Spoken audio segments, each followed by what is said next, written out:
Hello everyone, welcome back to my channel.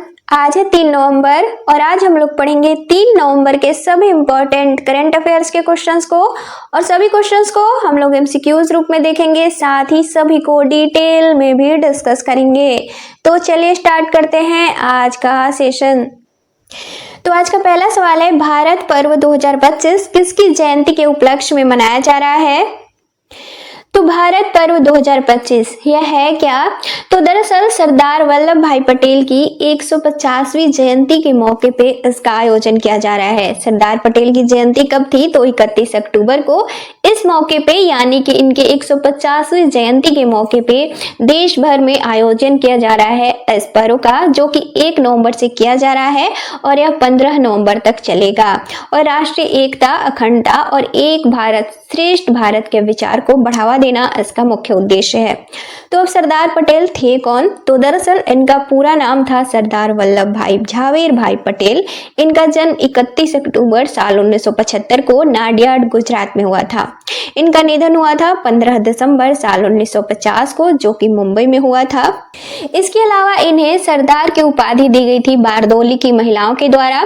साथ ही भारत के लौह पुरुष के तौर पे भी ये जाने जाते हैं, जो कि पहली बार इन्हें गांधी जी के द्वारा कहा गया था। और साथ ही इन्हें भारत के एकीकरणकर्ता के तौर पे भी जाना जाता है। अब इसका मतलब क्या?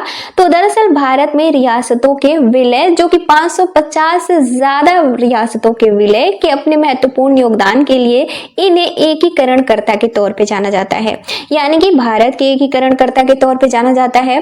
साथ ही यह भारत के पहले उप प्रधानमंत्री भी थे और गृह मंत्री भी थे। इसके अलावा इन्हें साल 1991 में भारत के सर्वोच्च नागरिक सम्मान भारत रत्न से भी सम्मानित किया गया, जो कि मरणोपरांत इन्हें सम्मानित किया गया। इसके अलावा इनके सम्मान में निर्मित किए गए स्टैच्यू ऑफ यूनिटी, जो कि केवड़िया गुजरात में स्थित है, इसे हम पिछले क्लास में डिटेल में डिस्कस कर चुके हैं, तो यहाँ पे रहने देते हैं। तो आंसर हो जाएगा ऑप्शन बी, सरदार वल्लभ भाई पटेल।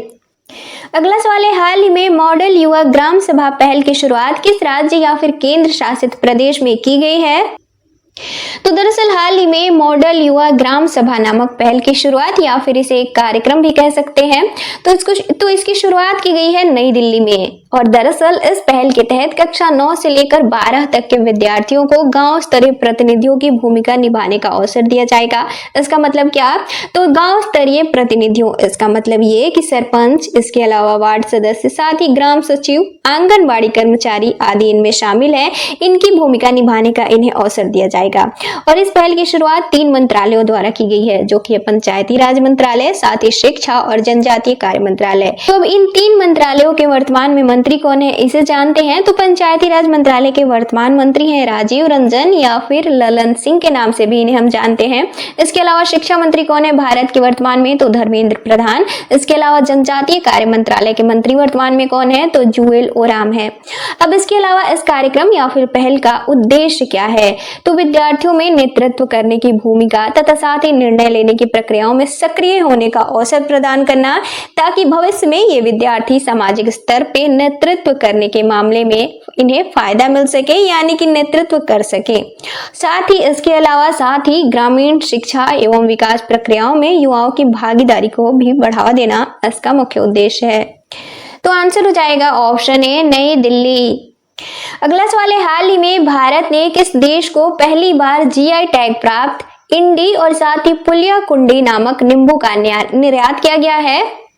तो दरअसल हाल ही में भारत द्वारा इंग्लैंड को पहली बार जीआई टैग प्राप्त इंडी और साथ ही पुलिया कुंडी नींबू का निर्यात किया गया है। तो अब यह इंडी या फिर पुलिया कुंडी नींबू है क्या, इसे हम आगे जानेंगे। पहले जानते हैं इस निर्यात के बारे में। तो दरअसल यह पहला ऐसा मौका है जबकि जीआई टैग प्राप्त नींबू का निर्यात विदेशों में किया गया है। और वर्तमान में कितने किलोग्राम का निर्यात किया गया है इंग्लैंड को? तो 500 किलोग्राम का निर्यात किया गया है। अब इसका उद्देश्य क्या है? तो अंतरराष्ट्रीय मंचों पर जीआई टैग प्राप्त उत्पादों को मान्यता दिलाना। अब इससे फायदे क्या होंगे? तो किसानों को बेहतर आय के अवसर मिलेंगे, साथ ही भारतीय कृषि विविधता की वैश्विक बाजारों में पहुंच भी बढ़ेगी। तो अब इंडी लाइम, तो दरअसल यह कर्नाटका में उगाई जाती है, जो कि विजयपुरा जिले में उगाई जाती है और इसे जून साल 2023 में जीआई टैग दिया गया था। और भारत में लाइम की दूसरी किस्म है यह, जिसे कि यह टैग दिया गया था। पहली कौन सी है, तो असम की लाइम थी जिसे जीआई टैग दिया गया था। अब पुलियाकुंडी नींबू, तो यह तमिलनाडु के तेनकासी जिले में उगाई जाती है और इसे जीआई टैग दिया गया था साल 2022 में। तो आंसर हो जाएगा ऑप्शन डी, इंग्लैंड। अगला सवाल है, हाल ही में दुनिया के सबसे बड़े कीट एटलस मॉथ को कहां देखा गया है। तो दरअसल हाल ही में दुनिया के सबसे बड़े कीट एटलस मॉथ को भारत के कर्नाटका में देखा गया है। कब, तो 31 अक्टूबर को, जो कि उत्तर कर्नाटका के तटीय क्षेत्र करवार क्षेत्र में देखा गया है। और इससे पहले साल 2024 में भी इसे भारत में देखा गया था, जो कि पहली बार मौका था। यह कहाँ देखा गया था, तो तमिलनाडु के कल्वरायन हिल्स में इसकी एक प्रजाति को देखा गया था। तो अब एटलस मॉथ यह है क्या, तो इसका वैज्ञानिक नाम है एटाकस एटलस और यह दुनिया के सबसे बड़े कीटों में से एक है। इसके पंख लगभग 25 से 30 सेंटीमीटर में फैले होते हैं और दक्षिण एशिया और साथ ही दक्षिण पूर्व एशिया के उष्णकटिबंधीय जंगलों में यह खास तौर पे पाया जाता है। तो आंसर हो जाएगा ऑप्शन बी, कर्नाटक। अगला सवाल है, हाल ही में भारत और किस देश के बीच रक्षा समझौता हुआ है। तो दरअसल हाल ही में 12वें आसियान रक्षा मंत्रियों की बैठक का आयोजन किया गया था। कहां पे, तो मलेशिया की राजधानी कुआलालंपुर में। इस दौरान भारतीय रक्षा मंत्री राजनाथ सिंह और साथ ही अमेरिका के रक्षा सचिव पीटर हेग्सेट द्वारा एक समझौते पे हस्ताक्षर किए गए। अब हम इस समझौते के बारे में थोड़े शब्दों में जानेंगे। तो दरअसल अमेरिका और भारत के प्रमुख रक्षा साझेदारी की रूपरेखा नामक एक समझौते पर हस्ताक्षर किया गया, जो कि अगले 10 वर्षों यानी कि 2025 से 2035 तक के लिए है और दोनों देशों के बीच रक्षा क्षेत्र में सहयोग को मजबूती देने पर केंद्रित है। साथ ही कुछ क्षेत्रों को भी चिन्हित किया गया है इस दौरान, जिसपे कि दोनों देश मिलकर अगले 10 वर्षों तक काम करेंगे। और इसके अलावा अभी वर्तमान में कोई भी इसके अलावा ज्यादा जानकारी अभी साझा नहीं की गई है इस फ्रेमवर्क समझौते के बारे में। तो आंसर हो जाएगा ऑप्शन ए, अमेरिका। अगला सवाल है, हाल ही में बी मान योजना को मंजूरी किस राज्य सरकार द्वारा दी गई है। तो दरअसल हाल ही में बी मान योजना को मंजूरी दी गई है उड़ीसा सरकार द्वारा। तो बी मान योजना है क्या, इसे हम थोड़े शब्दों में जानेंगे। तो दरअसल इसका पूरा नाम है building and management of aviation assets and networks, यानी कि विमानन परिसंपत्तियों और नेटवर्क का निर्माण व प्रबंधन। इसके लिए बजट का प्रावधान कितने का किया गया है राज्य सरकार द्वारा, तो 14,182 करोड़ रुपए का। और इसकी अवधि कब तक के लिए है, तो अगले 5 वर्षों तक के लिए, जो कि 2025 से 2030 तक के लिए है। इसका मुख्य उद्देश्य है राज्य में विमानन क्षेत्र को समग्र तौर पर विकसित करना।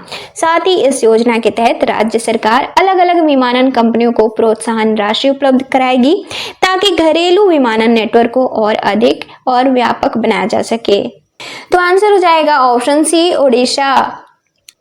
अगला सवाल है, हाल ही में $5 ट्रिलियन मार्केट वैल्यू वाली दुनिया की पहली कंपनी कौन सी बनी है। तो दरअसल हाल ही में एनवीडिया दुनिया की पहली ऐसी कंपनी बनी है जिसका कि मार्केट वैल्यू $5 ट्रिलियन से ज्यादा हो गया है।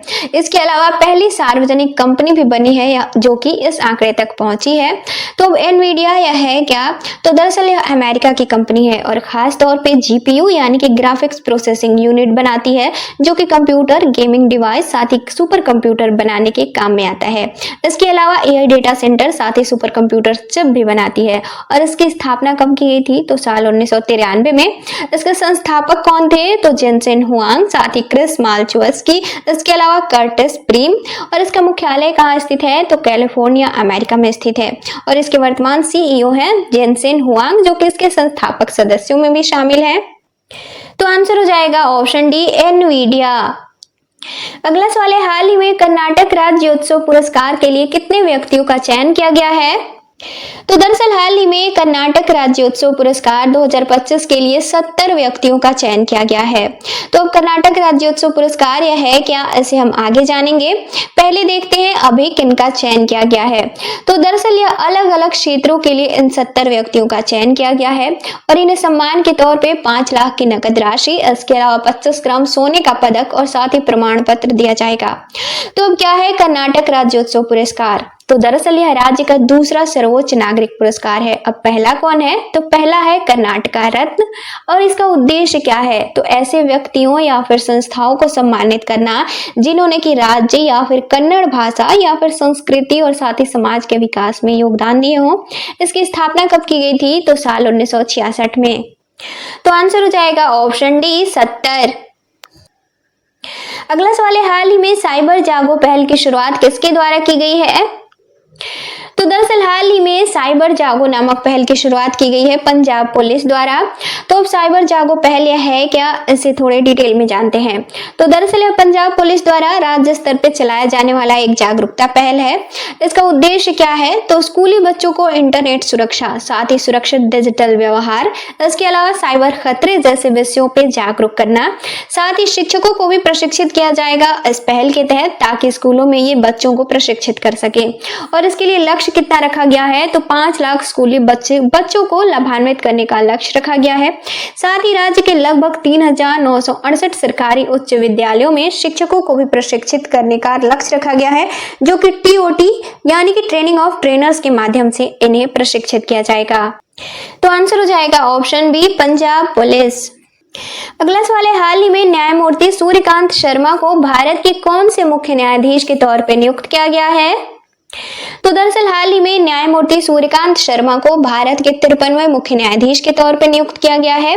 अब ऐसा क्यों? तो दरअसल 23 नवंबर 2025 को भारत के वर्तमान यानी कि 52वें मुख्य न्यायाधीश BR गवई अपने पद से सेवानिवृत्त हो जाएंगे।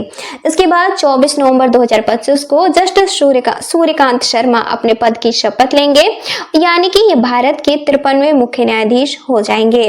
और इनकी सेवानिवृत्ति कब होगी? तो 9 फरवरी 2027 को, यानी कि इनके कार्यकाल की अवधि रहेगी लगभग 15 महीने। और इसके अलावा भारतीय संविधान का अनुच्छेद 124 क्लॉज 2 भारत के मुख्य न्यायाधीश के नियुक्ति का अधिकार देता है भारत के राष्ट्रपति को।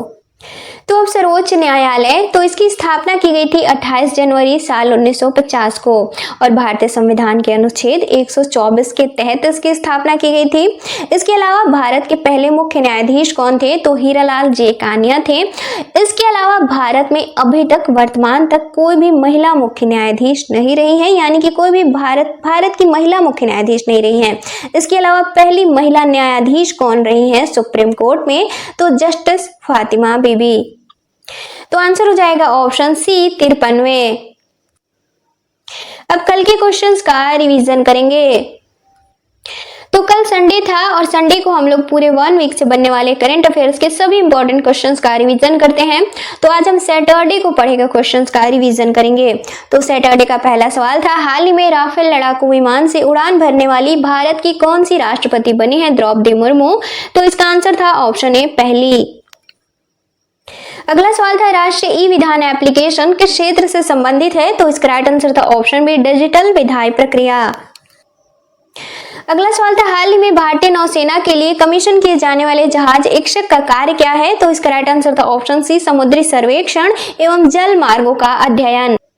अगला सवाल था, हाल ही में मुख्यमंत्री तीर्थ यात्रा योजना के दूसरे चरण की शुरुआत कहाँ की गई है? तो इसका राइट आंसर था ऑप्शन ए पंजाब।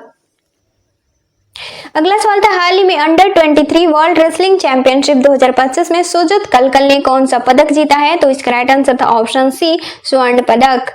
अगला सवाल था, टूरिस्ट बूस्ट विजन 2029 के तहत भारत सरकार द्वारा कितने वर्ल्ड क्लास टूरिस्ट डेस्टिनेशन बनाने का लक्ष्य रखा गया है? तो इसका राइट आंसर था ऑप्शन ए 50। अगला सवाल था, हाल ही में केंद्रीय कैबिनेट द्वारा 8वें वेतन आयोग के अध्यक्ष के तौर पर किसे नियुक्त किया गया है? तो इसका राइट आंसर था ऑप्शन सी रंजना प्रकाश देसाई। अगला सवाल था, जेम्स एंडरसन किस खेल से संबंधित है जिन्हें नाइटहुड की उपाधि दी गई है? तो इसका राइट आंसर था ऑप्शन ए क्रिकेट। अगला सवाल था, एकनाथ बसंत चिटनिस किस क्षेत्र से संबंधित थे? तो इसका राइट आंसर था ऑप्शन बी अंतरिक्ष वैज्ञानिक। और लास्ट क्वेश्चन था, दुनिया के सबसे बुजुर्ग राष्ट्रपति पॉल बिया किस देश के राष्ट्रपति बने हैं? तो इसका राइट आंसर था ऑप्शन सी कैमरून।